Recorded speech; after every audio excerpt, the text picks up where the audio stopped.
Hello. I know that the grind of the season can be tough, and this journey we're on has not been easy and will only get harder. It seems like the shadows are playing tricks on us.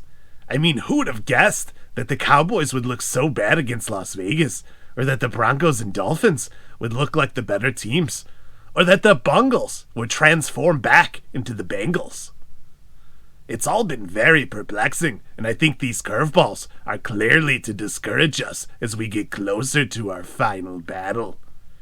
I can see with the low scores by everyone, and only one chosen one contender guaranteeing a chance to find the ancient relic and possibly save the world, that many of us are in need of a boost. Well, we've gotten that boost. I found an old tape recording in an odd chest shaped like a rock here at the bunker in Liberty's Watch. I was able to get it open and I found a tape recorder with a lot of information about the Shadow's power and the Shadow Brigade.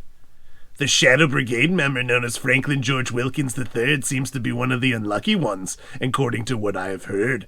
Some of the other members from the other recordings I sent you might have also suffered the same fate of being possessed and used by the shadows. The good news is that according to this recording and my tests, the rock that made this chest apparently contains the unknown element from my files.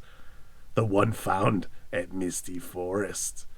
I will need more of it, but I should be able to create clothing with this element for you all that will protect the 6 chosen one contenders and myself from possession by the shadows on our travels. I will also give protection to the rest of the group as well, as I want you to continue to play at your home bases to distract the shadows and be a decoy. But the main purpose is to allow us to get the ancient relic and go to the Great Pyramid unharmed.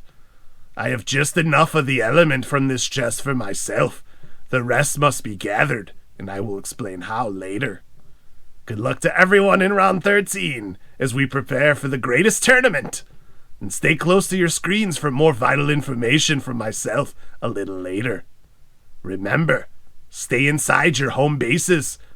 Wander too far before you get this protection, and you could become a minion of the shadows.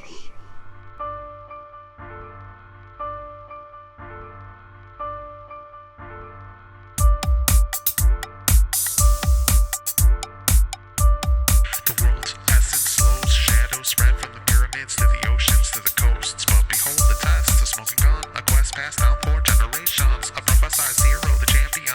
In order to save everyone, thou must drink from the cup. 12 of us on this mission. What's next? 17 weeks to be the best. Injuries and buys, thou should have guessed. The waiver wire request was denied, but maybe a trade will provide an edge and a chance to be a legend. Fight for humanity, reach the goal. It's a quest for the Green Ball. Green Ball.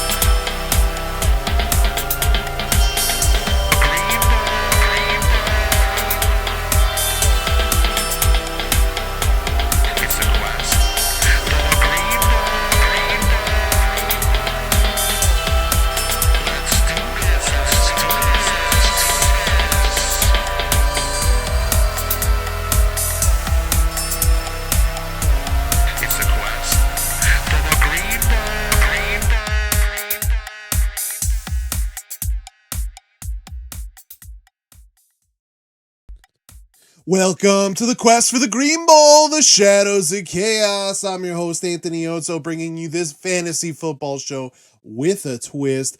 And what a week it was. I am now a division champion and have punched my ticket to the playoffs. 2 teams are a win away from clinching their divisions, and the wild card race looks to go down all the way to week 14. Of course, I will celebrate my title soon and give my thoughts on my season so far a little later in the show. I'll also look at the preseason fantasy defensive rankings and compare them to what is actually happening through week 12 when it comes to fantasy defenses. And we will, of course, check in on the week 13 matchups with a surprise game of the week as we have entered the 2 flex weeks But first, as always, it is time to dive deep into last week's results, and they are very surprising with so many low scores, lower scores than anything the computers projected.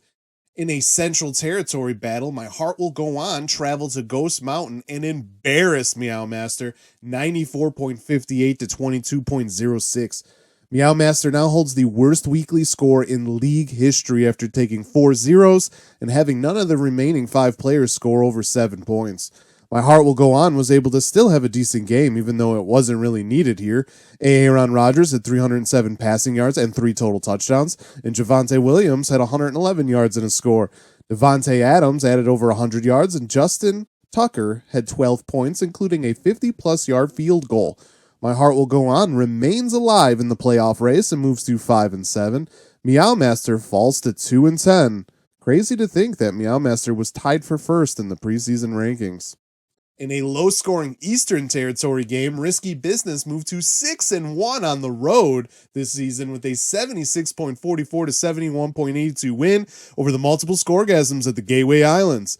Brady Andrews and Dillon each had touchdowns for Risky Business, and Gibson's 165 yards and T. Higgins' 114 yards and a score helped the scoregasm stay close. But the main difference was at flex and defense. Lockett had 96 yards, and Godwin had his worst game of the season with a lost fumble and scoring under a point.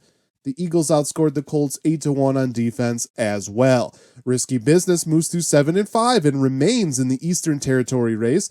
The multiple scoregasms fall to 4-8, and while not officially eliminated, the chances do not look good for a playoff run. In the Western Territory, defending champion Gal traveled to the Sea of Angels to take on the Siamese Dreamcats, and Gal's moving one step closer to clinching that division with an 85.6 to 61.9 win.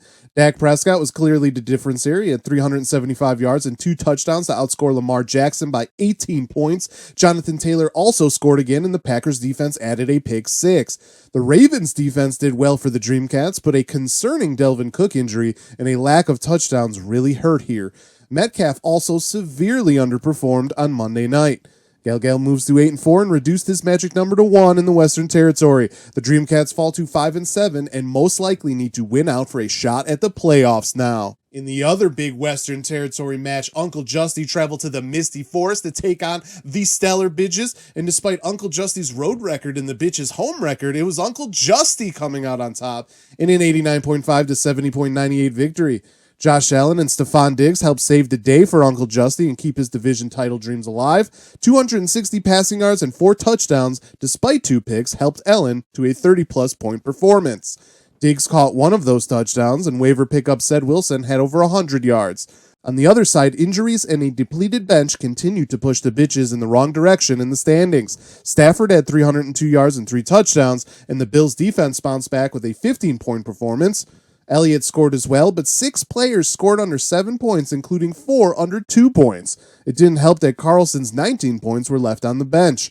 Uncle Justy moves to 6-6 to set up a huge game with Gal in Week 13. The Stellar Bitches fall to 6-6 and are now in 3rd in the Western Territory, now needing some help to win the division. Remember, the Titans travel to the Blue Dunes to take on Green Acres in an Eastern Territory clash, and Green Acres won his 5th game at home in a 135.42 to 69.36 beatdown.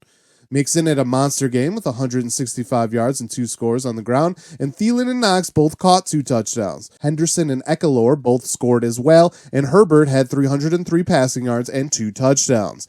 The Patriots defense also continued to smash with 13 points allowed, 4 forced turnovers, and 2 sacks, outscoring the Tennessee Titans defense on the other side, 17 to -3. Burrow had 2 total touchdowns for Remember the Titans. Freiermuth and Harris added scores, and Kupp had 96 yards and a 2-point conversion. Foreman had 112 yards, but did lose a fumble. Patterson's big game was left on the bench, or the final score might have been a little more respectable. Green Acres moves to 9-3 overall and is 1 win away from not only clinching the Eastern Territory, but also clinching the number 1 overall seed in the playoffs. Remember, the Titans falls to 6-6 and is fighting for a wild card now. And that brings us to The Game of the Week! where my great superior Superb Owls travel to take on low-key Lebowski Thor in a Central Territory clash at Lebowski Thor's home, the Philosopher's Swamp.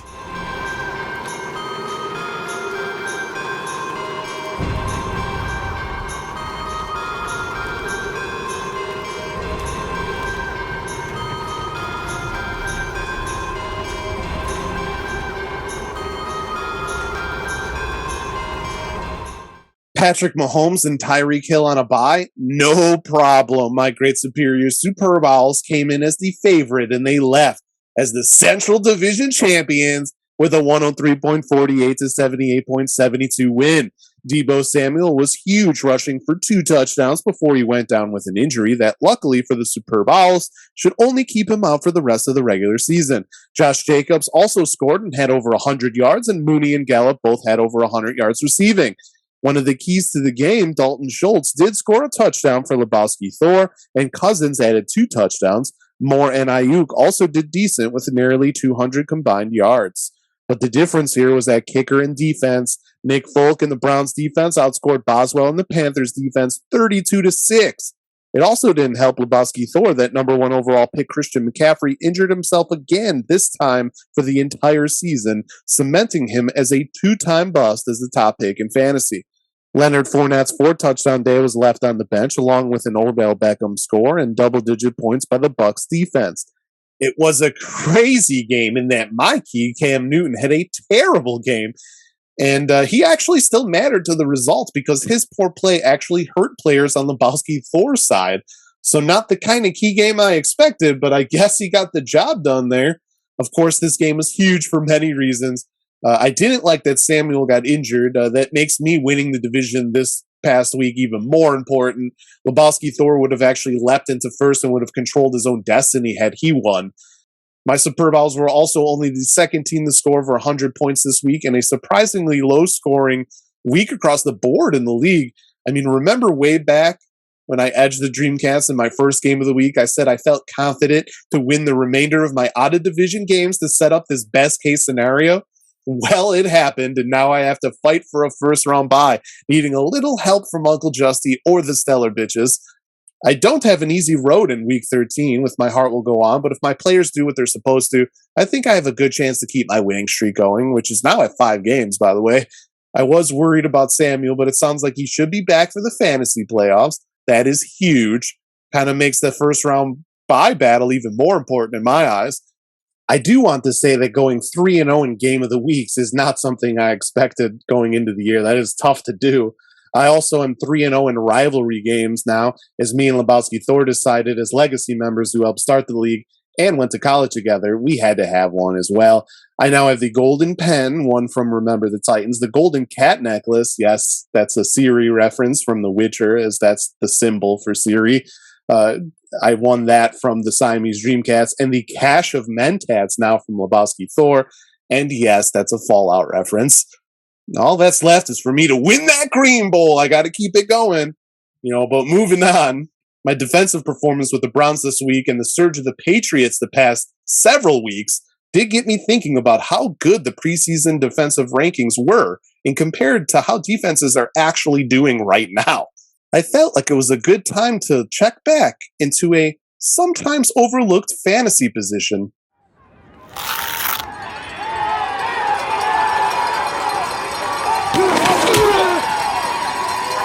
All right, so I'm going to start going through the preseason fantasy defense rankings and then compare them to the list with the top defenses so far through week 12.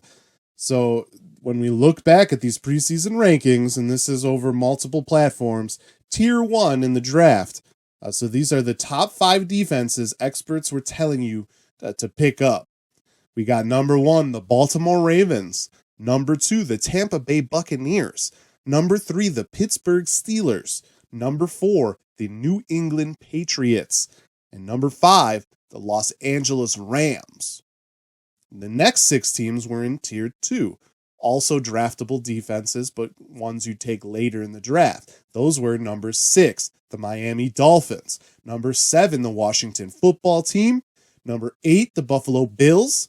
Number 9, the Indianapolis Colts. Number 10, the Kansas City Chiefs. And number 11, the New Orleans Saints. Tier 3, which includes the next 8 teams, They were number 12, the San Francisco 49ers, number 13, the Arizona Cardinals, number 14, the Minnesota Vikings, number 15, the Cleveland Browns, number 16, the Denver Broncos, number 17, the Seattle Seahawks, number 18, the Tennessee Titans, and number 19, the Green Bay Packers. Now we get to tier 4. These are defenses that everybody told you to stay away from. Number 20, the Chicago Bears. Number 21, the Carolina Panthers. Number 22, the New York Giants. Number 23, the Los Angeles Chargers. And number 24, the Philadelphia Eagles. These last two tiers, 5 and 6, are defenses that we probably were told to target in terms of matchups. Number 25, the Las Vegas Raiders. Number 26, the Dallas Cowboys. Number 27, the New York Jets. Number 28, the Atlanta Falcons. Number 29, the Jacksonville Jaguars. And then the last three teams, number 30, Houston Texans. Number 31, the Cincinnati Bengals. And number 32, the Detroit Lions. So starting with the top 5, only one team listed in the preseason rankings is actually still in the top 5 after 12 weeks. And this is the New England Patriots, which are currently the number 1 defense in our fantasy league with 156 points, 30 sacks, 25 forced turnovers, 3 defensive touchdowns. Green Acres picked up the Patriots off waivers. Risky Business actually drafted the Patriots with the 172nd overall pick in the final round. So if Risky Business kept them, that would have been one hell of a draft pick. Kind of salt to the wounds, to be honest, as Green Acres is a win away from the Eastern Territory title, with the Patriots being a big reason why. The number 2 defense is the Buffalo Bills, which were ranked 8th in the preseason. Of course, the Bills were number 1 for most of the year, but had a couple of down games with some negative points. The Bills were taken by the Stellar Bitches with the 128th pick in the 11th round, so not bad there for the Stellar Bitches. They have 21 sacks, 25 forced turnovers, and 1 defensive touchdown, trailing New England by 24 points for that top defensive spot. The number 3 defense right now in our league is the Arizona Cardinals, which came in ranked 13th overall in the preseason. 29 sacks, 19 forced turnovers, 1 defensive touchdown, 114 points in our league. The Cardinals were undrafted, but are now owned by the Multiple Scoregasm, so that's a big waiver pickup. The Denver Broncos are number 4. That's 27 sacks, 13 forced turnovers, and a defensive touchdown, 110 points. They were ranked 16th in the preseason when undrafted, owned by Galgal now. Picking up off waivers, another nice waiver pickup. The Dallas Cowboys are number 5 with 24 sacks, 19 forced turnovers, and 4 defensive touchdowns, but they have 100 points because of the high number of points and yards that the defense has allowed. The Cowboys are owned by the Siamese Dreamcats right now, but they also went undrafted, coming in ranked 26th in the preseason rankings. So you see a little bit of a trend here. The next 3 teams are the Packers, Colts, and Dolphins. The Packers entered the season ranked 19th, the Colts were ranked 9th, and the Dolphins were ranked 6th. The Packers are owned by Galgal right now, but they were drafted by Uncle Justy, 155th overall in the 13th round. The Colts are owned by the Multiple Scoregasms, but were drafted 157th overall in the 14th round by My Great Superior Superb Owls. The Dolphins are owned by My Superb Owls right now, and they were drafted 177th overall in the 5th round by the Multiple Scoregasms. It's kind of funny, we switched defenses there. The Panthers and Buccaneers round out the top 10 right now. The Panthers were ranked 21st, and the Bucs were ranked 2nd.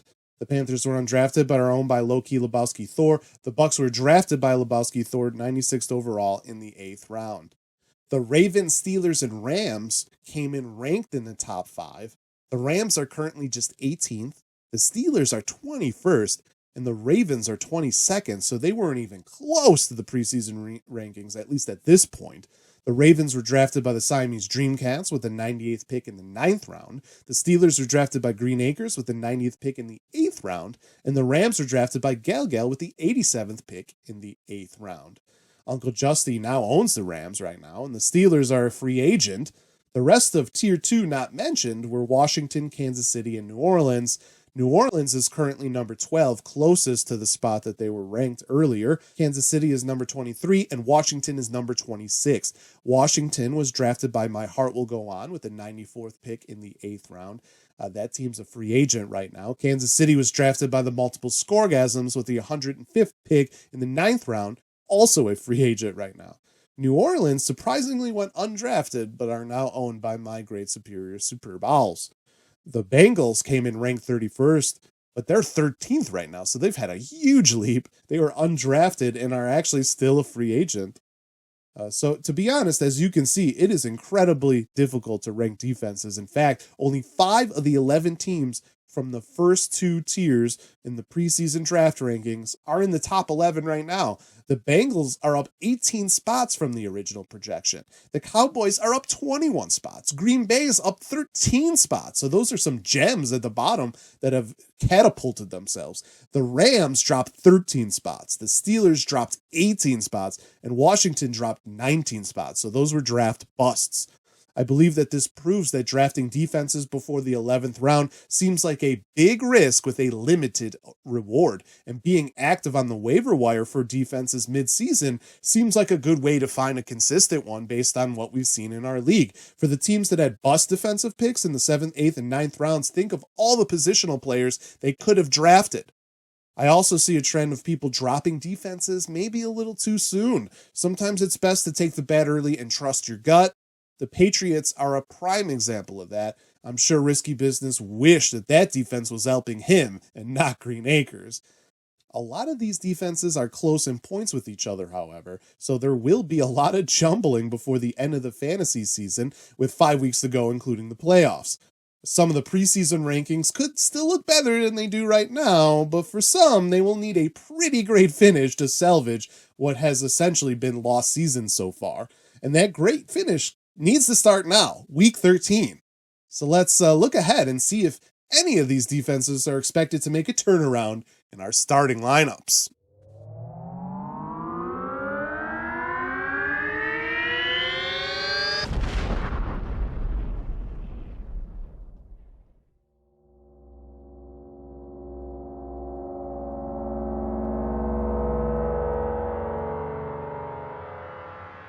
In the Central Territory, 6-6 Loki Lebowski Thor is on the outside looking in right now, but he gets what should be an easy matchup against Meow Master, hosting her at the Philosopher's Swamp.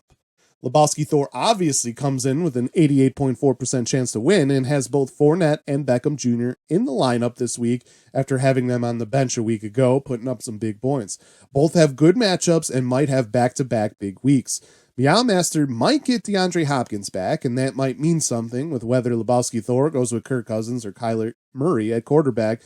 Of course, Murray might also be back. Meow Master does get Amari Cooper back, though, but the 2 zeros will hurt. Still, it is the least amount of zeros in a few weeks, so don't be surprised if a few big games make this matchup a lot closer than expected. Also in the Central Territory, the 8-4 Great Superior Superb Owls travel to the Steel Shores to take on 5-7 My Heart Will Go On. The division is already clinched for my Superb Owls, but a first-round bye is still up for grabs, and I want it. My Heart Will Go On needs a win to remain in the playoff race. The Superb Owls have a 77.3% chance to win with Mahomes and Hill back from a bye. Samuel is out, and Waddle and Mooney versus Johnson and Jones Jr. could be huge if My Heart Will Go On look to get the upset. Mahomes versus Carr at quarterback is also probably big, as is kicker Nick Folk in the Dolphins defense versus Justin Tucker and the Texans defense. Moving on to the Eastern Territory, 9-3 Green Acres looks for his 6th home win in 7 tries at the Blue Dunes, hosting the 4-8 Multiple Scoregasms, who need to win out and hope multiple teams lose out to make the playoffs. Green Acres can clinch the division and the number 1 overall seed with a win here, and comes in with a 64.6% chance to win. Herbert versus Taylor at quarterback would be a place that the Scoregasms need a swing. And Mixon, Eckler, and Henderson versus Robinson, Gibson, and Mitchell might be the true decider of this one. The Patriots defense versus the Cardinals defense should also be a fun matchup. Also in the Eastern Territory, 6-6, remember the Titans travels to the Old Kingdom to take on 7-5 Risky Business with the Tripod Award back up for grabs. And both teams need a win to gain some footing in the playoff race. Risky Business is 1-4 at home this season, but does get the boost of Alvin Kamara coming back from an injury. Still, remember the Titans comes in with a 51.1% chance to win in what is expected to be a very close match. Madison versus Jamal Williams should be a fun matchup of waiver wire backups. The Eagles versus the Vikings defense and Andrews versus Kelsey are also fun matchups. Wide receiver and flex touchdowns will most likely be a deciding factor.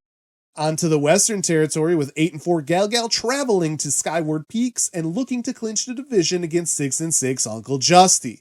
Galgal enters with a 54% chance to win once his expected lineup changes are made. At the moment, Uncle Justy has a 52.1% chance to win. Prescott versus Allen, the defensive battle with Uncle Justy flaunting Galgal's draft pick that he dropped in the LA Rams, and Barkley versus Taylor will probably be deciders. Both teams might need a multiple touchdown game by one of the other positions as well. And that brings us to in this game, we travel back to the Western Territory's Misty Forest as 6-6 the Stellar Bitches host 5-7 Siamese Dreamcats. The Cats do own the tiebreaker over the Bitches right now, so a win can still keep her alive in the playoff race, but she will also need help from other teams to keep pace for that final seed. The season has been rough, with the Cats playing in many close games and having a few unexpected duds. For the Bitches, there was a time they were in first place in the division, fighting for a top seed back in Week 10. But now the Bitches are in dangerous waters. They can still win the Western Territory by winning out and getting help by Uncle Justy this week and the Dreamcats next week. A wildcard spot is just as murky. So this could be a de facto playoff game for both teams. But before we dive deeper into this matchup, the Mysterious Stranger has a message for us.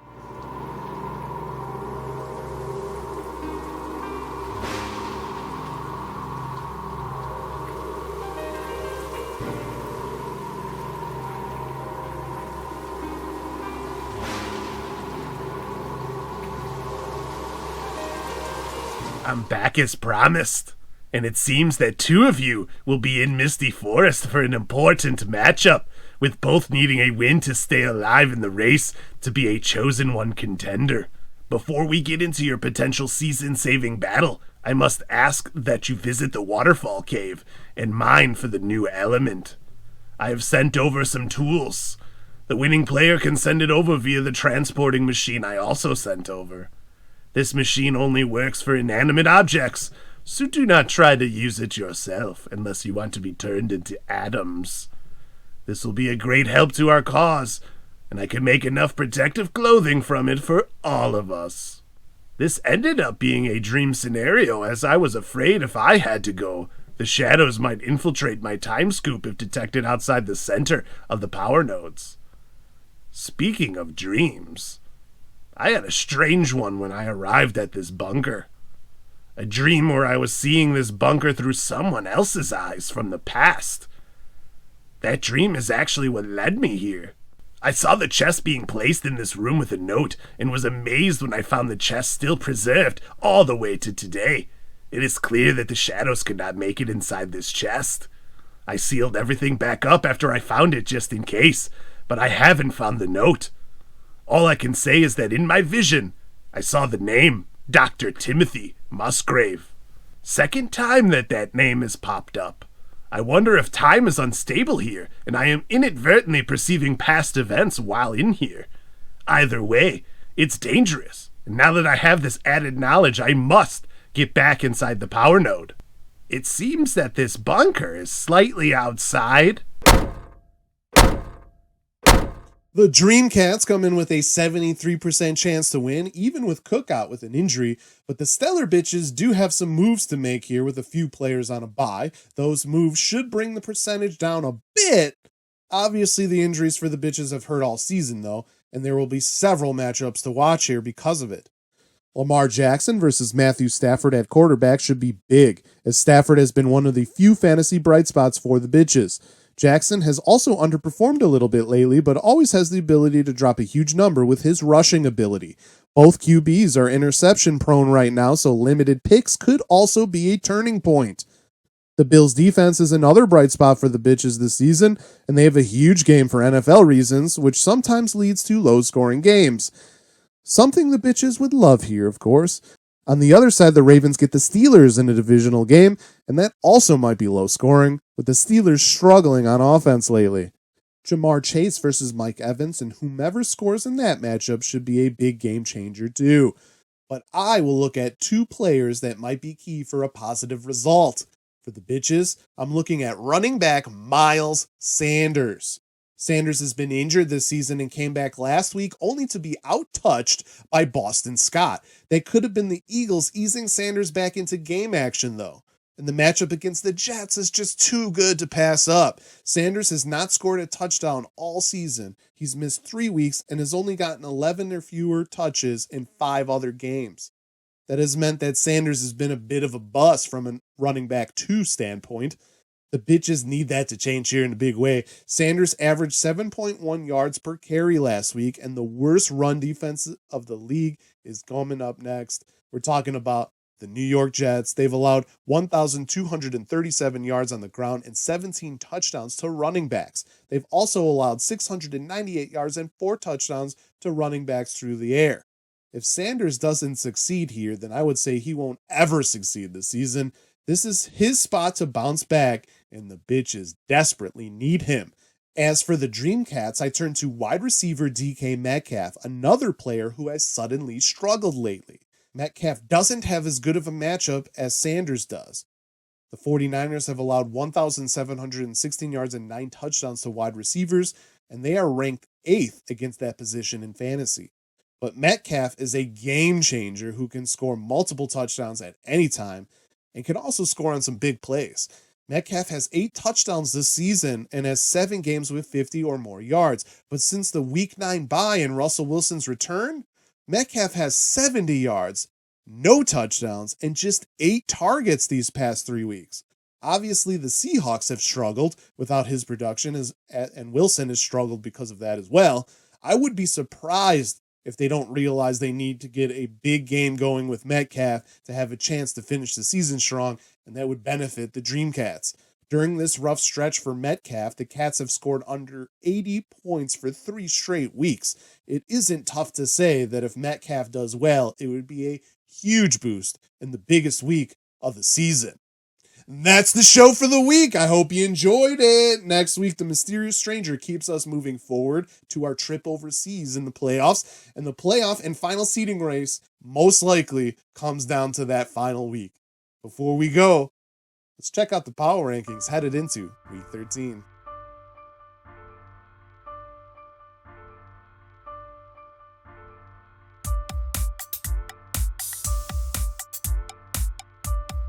Please follow the SunDried Tomatoes YouTube channel and watch content including original shows like Legends of the Diamond, random reactions, and Brewing the Facts, the SunDried Tomatoes podcast in video form, and other sports, brewing, or entertainment-related videos. You can like the Facebook page and follow me on Instagram at eclectic_yotso for news updates and just to get to know me better.